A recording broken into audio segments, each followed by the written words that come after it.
নমস্কার বন্ধুরা, আজ আমি বানাবো স্যান্ডউইচ। যার জন্য এখানে আমি পাউরুটি নিয়ে নিয়েছি। এই যে এমনি প্লেন পাউরুটি স্লাইস করা। এখানে নিয়ে নিয়েছি বয়েল পটেটো, এখানে নিয়ে নিয়েছি গ্রেট করে রাখা চিজ, এখানে নিয়েছি টমেটো কেচাপ। খুব অল্প পরিমাণ ইনগ্রেডিয়েন্টস দিয়ে হয়ে যাবে স্যান্ডউইচ। আর এখানে নিয়েছি বাটার। আমি ফ্রাইং প্যান বসিয়ে দিয়েছি। এবারে এর মধ্যে আমি দিয়ে দেবো বাটার, খুব অল্প পরিমাণে দেব। এবারে এর মধ্যে দিয়ে দেবো আলুগুলো, যেগুলো আমি বয়েল করে রেখেছিলাম সেটাকে ম্যাশ করে আমি এর মধ্যে দিয়ে দিলাম। ভালো করে আমি কিন্তু এটা নাড়ব। এবার এর মধ্যে খুব অল্প ইনগ্রেডিয়েন্টস, এর মধ্যে গোলমরিচ যে ক্রাশ করে রেখেছিলাম, এই যে গোলমরিচ ক্রাশটা কিন্তু আমি এর মধ্যে দিয়ে দেবো।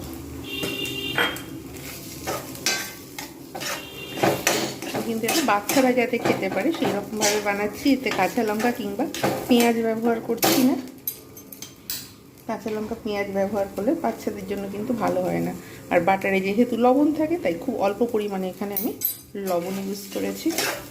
এটা ভালো করে একটা ডো তৈরি করে নেব। যতক্ষণ পর্যন্ত এটা সুন্দরভাবে না হচ্ছে ততক্ষণ পর্যন্ত কিন্তু আমি এরকমভাবে অপেক্ষা করব। এরকমভাবে ভালো করে নাড়িয়ে নেবো, একদম মিহি হয়ে যাবে। তারপরে আমি কিন্তু এটাকে রেখে দেবো।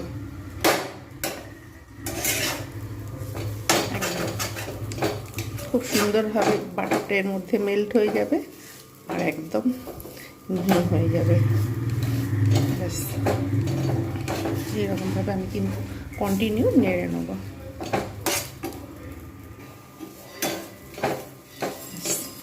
হয়ে গেছে। এটা কিচ্ছু করার দরকার নেই, জাস্ট আমি এবারে এইটাকে গ্যাসের ওভেনটা বন্ধ করে দিলাম, এটা তুলে নেব। একটা পাত্রের মধ্যে নিয়ে এটা ফ্রাইং প্যানটাকে আবার ফের আমি পরিষ্কার করে নেব। হয়ে গেছে। এটা আমি ঢেলে রাখি। আবার ফের এইবারে আমি কি করব, এই আলুটাকে আমি পাত্র থেকে ট্রান্সফার করে নিলাম ফ্রাইং প্যান থেকে। এখানে এরকম হয়েছে, আলুটা ঠিক এরকম দেখাচ্ছে। এবারে আমি ফ্রাইং প্যানটা বসিয়ে দিয়েছি, ভালো করে ধুয়ে নিয়েছি। এর মধ্যে আমি দুখানা পাউরুটি ভালো করে সেঁকে নেব, এপিট ওপিট করে, জাস্ট এমনি প্লেন সেঁকে নেব। অল্প হালকা হালকা করে কিন্তু আমি এটা গরম করে নেব, এপিট ওপিট করে। একটু লালচে ভাব হবে, তারপরে আমি কিন্তু জাস্ট হালকা একটু লালচে ভাব হবে সেই রকম অবস্থায় কিন্তু আমি এগুলোকে নিয়ে নেব।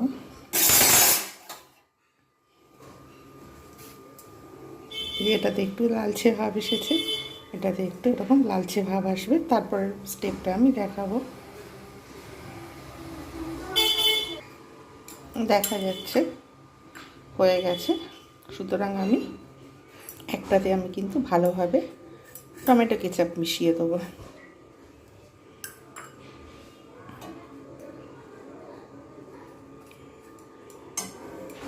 সুন্দরভাবে পুরোটা ভালোভাবে মাখিয়ে দেবো।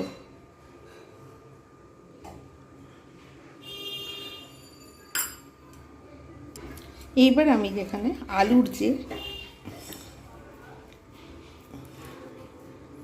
পুরটা রেখেছিলাম, এটা তৈরি করে রেখেছিলাম, এইটা আমি কিন্তু সমস্ত রুটিটাতে ঠিক ভালোভাবে এরকমভাবে স্প্রেড করে দেবো। হাত দিয়েই তৈরি করাটা সুবিধা হয়, তার জন্য আমি এখানে হাতটাই ব্যবহার করছি। ঠিক এইরকমভাবে আঁচ একদম কিন্তু লো ফ্লেমে রয়েছে, নাহলে কিন্তু তলাটা ধরে যাবে। ব্যাস হয়ে গেল। আমি সুন্দরভাবে পুরোটাকে আমি স্প্রেড করে দিলাম। এইবারে আমি এর মধ্যে যে গ্রেট করে চিজগুলো রেখেছিলাম, গ্রেটেড চিজ, আমি কিন্তু পুরো আলুটার মধ্যে আমি কিন্তু সুন্দরভাবে আমি দিয়ে দেবো। একদম পুরোটাই দিয়ে দেবো। এইবারে পাউরুটির উল্টো পিঠটা খুব অল্প ইনগ্রেডিয়েন্টস লাগে, ভালোভাবে চিজ দিয়ে দাও। আপনারা যারা বেশি পছন্দ চিজ করবেন বেশি দেবেন, কম দিলে কম দেবেন। যাই হোক, এইবারে আমি পাশে যে গরম পাউরুটিটা এবারে এর উপর দিয়ে আমি কিন্তু চেপে দিয়ে দিলাম। ব্যাস, চেপে দিয়ে এইবারে আমি কিন্তু উল্টে দেবো। এইবারে আমি এর মধ্যে জাস্ট অল্প পরিমাণে, তবে এই পিট ও পিট করে দিতে হবে, অল্প পরিমাণে বাটার দেব।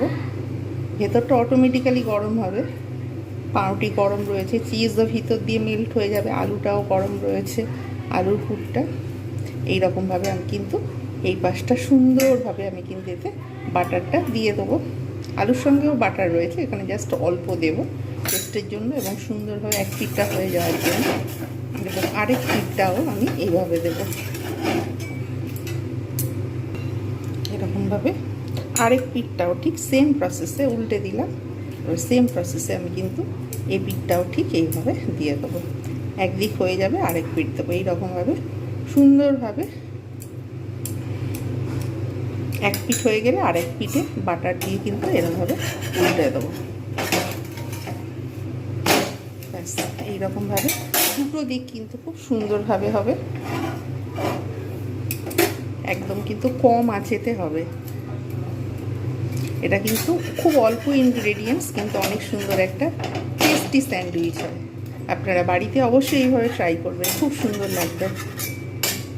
অবশ্যই বাড়িতে এইভাবে ট্রাই করবেন, আমি বলছি দারুণ হয়। বাচ্চারা বড়রা সবাই খেতে পারবে, ঝাল থাকে না যেহেতু, আর এতে গোলমরিচ, বাটার, চিজ, আলু ভালো করে এক পিঠ ও পিঠ একটু যতক্ষণ পর্যন্ত না একটু লালচে হবে ততক্ষণ পর্যন্ত কিন্তু আমাকে একটু অপেক্ষা করতে হবে। ব্যাস, হয়ে গেছে। এবার আমি এটাকে তুলে রাখবো। ব্যাস, এইটাকে আমি তুলে রেখে দিলাম। এবার আরও যখন আমি তৈরি করবো সেম প্রসেসে আঁচটা কমিয়ে দেবো। এরকমভাবে আরও দুটো পাউরুটি দিয়ে দিয়েছি, পাউরুটি দিয়ে আবার এপিট ওপিট করে ভালোভাবে গরম করে নেব।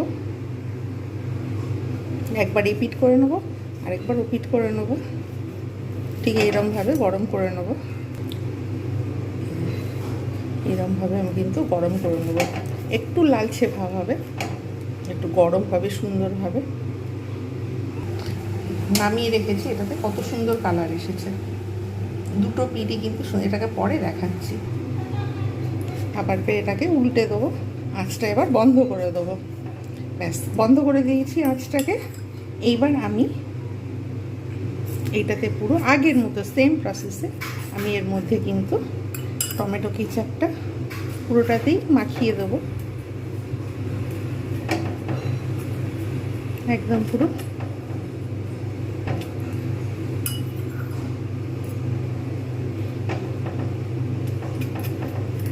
হয়ে গেল সুন্দরভাবে। এবার আলুর যে পুরটা তৈরি করেছিলাম একদম, ওইটাকে আমি আস্তে আস্তে করে সমস্ত পাউরুটিটাতে আমি কিন্তু দিয়ে দেবো। এরকমভাবে সমস্ত পাউরুটিটাতে কিন্তু আমি হাত দিয়েই দিয়ে দেবো। চামচ ব্যবহার করলে কিন্তু, হাত ব্যবহার করলে অনেক সুবিধা হয় আমার, যার জন্য আমি এখানে হাত ব্যবহার করছি। ঠিক এইরকমভাবে আমি কিন্তু ব্যাস একদম পুরো সমান করে দিলাম। ব্যাস, এবার এর মধ্যে দিয়ে দেবো চিজগুলো রেখে দিয়েছিলাম গ্রেট করে। এই চিজটা কিন্তু আমি সুন্দরভাবে পুরো পাউরুটিটার মধ্যে আমি কিন্তু দিয়ে দেবো। আঁচটা কিন্তু বন্ধ করে রেখে দিয়েছি, নাহলে কিন্তু পুড়ে যাবে আবার ফের। ব্যাস, হয়ে গেল। এইবার আমি উল্টো পিঠেই দেব, গরম আছে যেহেতু, তাহলে চিজটাও গলে যাবে। ব্যাস, এবার আমি উল্টে দেব, অটোমেটিক্যালি কিন্তু এটা হতে থাকবে। এবারে আঁচটা জ্বালিয়ে দিচ্ছি।